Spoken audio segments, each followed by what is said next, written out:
아, 저놈의 순경복장한 인간들 아주 정들겄다 정들겄어. 한수저 떨려고 하니까 어김없이 오는 오마와리상, 그러니까 순경. 카운터에서 순경과 알바생이 얘기를 나누고 있었는데 그 소리가 나한테까지 들립니다. 여자분이고 남자가 소리친 게 들려서 중간에 끊긴 게 걱정돼서 와봤음. 그리고 나를 가리키며 날 쉴드 쳐주는 것 같았죠. 내 돈 내고 밥 한 술 뜨기가 이렇게 힘이 든 건가? 직접 경찰서에가 아니라 경찰에게 갔습니다. 저는 또다시 설명을 했죠. 이번에는 아예 여권까지 들고 갔습니다.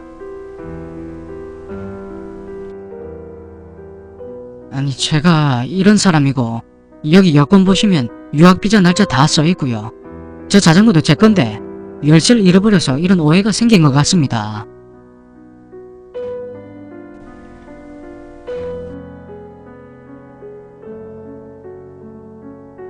아, 그리고요, 무전 쳐서 자전거 등록된 이름 보시면요, 스즈키 아키코라는 여자 이름 나올 건데 그게 저 자전거가 시청에서 유학생들을 위해서 중고나 지원받은 자전거를 못 와서 유학생들을 위해 받은 거라서 아무 문제가 없습니다. 그때 나의 말은 어두운 밤하늘을 가르는 별빛과 같이 찬란하고 빛이 났습니다. 일본 와서 별의 별일을 겪다 보니까 이제 말이 아주 청산유수로다. 정말 끊김이 없구나. 경찰 앞에서도 당당했습니다.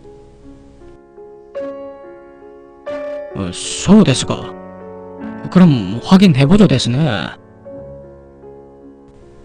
역시 현실은 시궁창. 무전으로 내 여권번호부터 자전거 번호까지 죄다 검사를 합니다. 말을 너무 당당하게 해서 도리어 경찰의 의심을 산 듯했죠. 부들부들. 그렇게 몇 분쯤 무전을 주고받더니 실례가 많아 됐네. 그러시며 웃으며 돌아갑니다. 정말 빡이 칩니다. 돌아와 봤더니 다 식은 덮밥과 국. 뭔가 억울합니다. 갑자기 서러움이 물밀듯 밀려왔죠. 눈물 젖은 덮밥을 먹지 못했다면 유학을 논하지 마라. 밥은 다 먹고 알바생들의 성의 없는 사과를 받고 나서 가게에서 나왔습니다. 밖은 이미 어둠이 깔리고 정말 12시가 훌쩍 넘긴 시각. 아직 비는 내리고 있었고 아직 내 아슬하다는 잠금장치를 풀지 못한 채 그대로입니다. 방법이란 방법은 다 써왔고 이젠 방법이 없으니까 그냥 오늘은 걸어서 집으로 가고 내일 여자에게 집에 열쇠를 두고 왔는지 한번 찾아달라 부탁하거나, 그렇게도 못 찾으면 자전거를 들고서 자전거 집에 가서 따달라고 할 생각이었죠. 여튼 뭘 해도 지금은 걸어서 집에 가야 합니다. 평소 역보다 조금 더 멀리 왔기에 걷게 되면 적어도 40분 이상은 걸렸죠. 비는 주룩주룩. 그렇다고 택시를 부르기에는 천문학적인 금액이 부담이 됐습니다. 닥치고 걸어야 합니다. 그렇게 비를 맞으며 걸으니까 다시 한번 서글퍼집니다. 일본이란 나라가 한국인에게 조금 적응이 안 되는 게 8시만 지나도 웬만한 가게가 문을 닫기 시작하고 10시가 지나면 도시 외곽은 열려있는 가게가 찾기가 힘들게 되죠. 게다가 내가 사는 지역은 캬베츠, 그러니까 양배추가 특산물인 지역으로 캬베추는 빛을 받으면 못 크는 채소라나 뭐라나. 여튼 때문에 가로등이 정말 듬성듬성 설치되어 있습니다. 어느 정도 역세권을 빠져나가니까 양배추 밭도 보이고 터덜터덜 도로 보도블록을 걷고 있었습니다. 간혹 지나가는 자동차의 헤드라이트가 조금 반가울 정도의 그런 느낌. 생각해보니 일본에 와서 먼 거리는 선배의 자동차를 타고 다닌 것 같고 웬만한 거리는 아스라다를 통해 다닌 것 같습니다. 걸어 다닌 적이 손에 꼽을 만큼 적은 것 같았죠.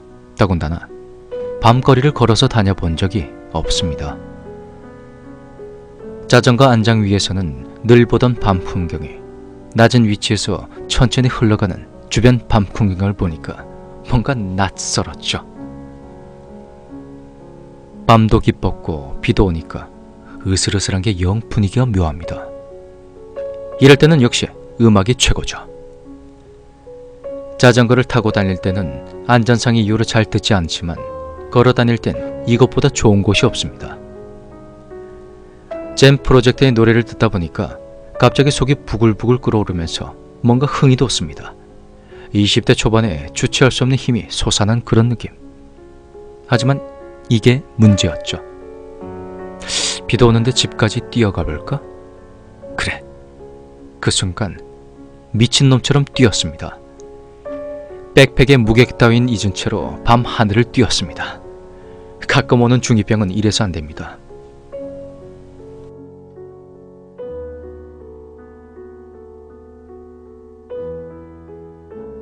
근데 어라? 미친 듯이 뛰다 보니까 보도블록 조금 밭 쪽에 스프라이트 캔이 있는 겁니다. 일본 거리는 정말 상상 이상으로 깨끗한데 정말 떡하니 스프라이트 캔이 떨어져 있는 거죠. 쓰레기가 잘 없는 거리다 보니까 그것도 인도 쪽에 떡하니 캔이 떨어져 있길래 나는 흥에 겨워서 대쉬 하면서 뻥 하고 차버렸습니다. 역시 스포츠는 잼병이라 그런지 킥을 해도 높이만 뜨지 얼마 안 나가는 캔.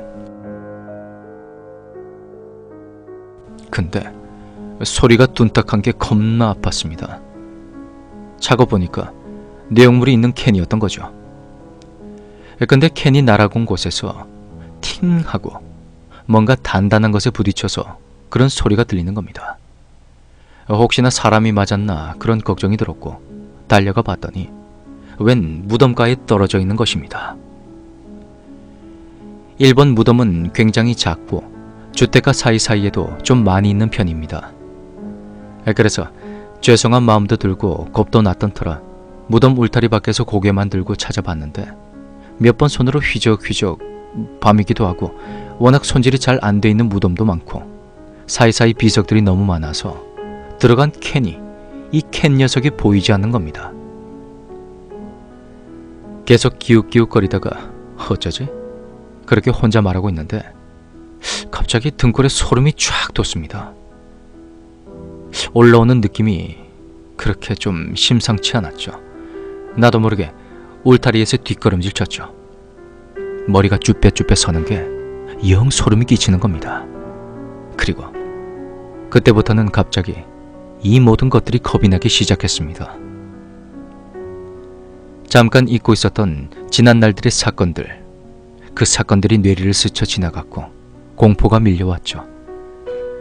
빨리 서둘러 집에 가야 한다는 것을 느꼈습니다. 그렇게 천천히 무덤가를 등지고 걸음을 떼었는데 순간 내 귓볼에 사람의 숨결이 느껴지는 겁니다.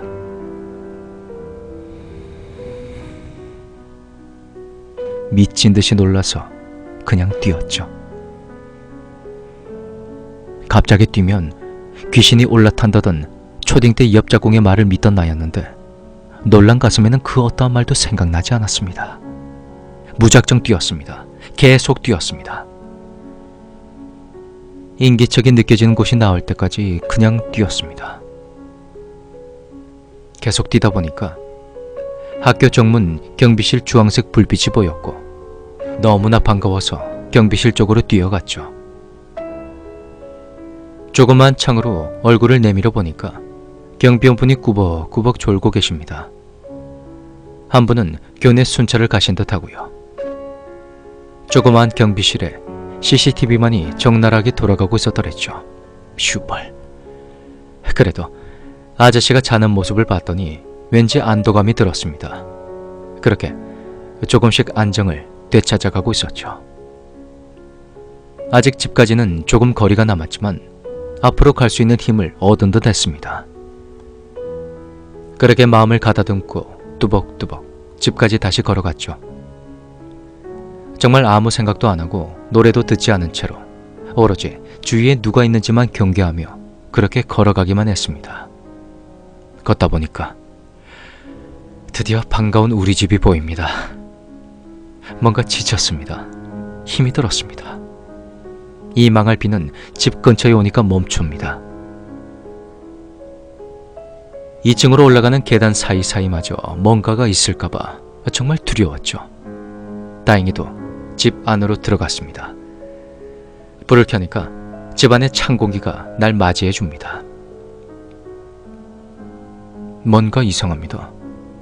느낌이 굉장히 싸합니다. 잘은 모르겠지만 그냥 이상합니다.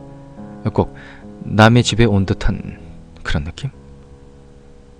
이럴 때는 역시 노트북으로 애니 오프닝 곡을 크게 틀어놓는 게 최고입니다. 노래 가사는 즐거운데 근데 내 기분이 좀 이상합니다. 뭔가 기분이 깨운치 않은 그런 거 있죠. 뭔가 잊은 듯 했습니다. 아뿔싸 놓고 온 게 있었습니다. 그래, 내 봉투, 내 옷 어디 있지?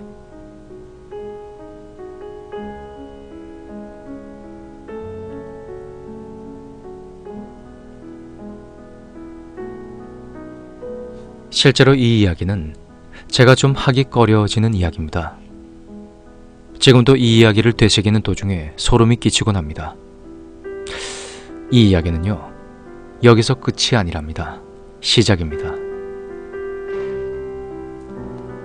이 이야기의 제목이 새로 사귄 친구라고 지은 이유는 이 친구가 오컬트에 굉장히 관심이 많아서 제 이야기를 진심으로 경청해주고 걱정해주는 친구라, 그런 친구를 처음 알게 된 일이라 그렇게 지어보았습니다.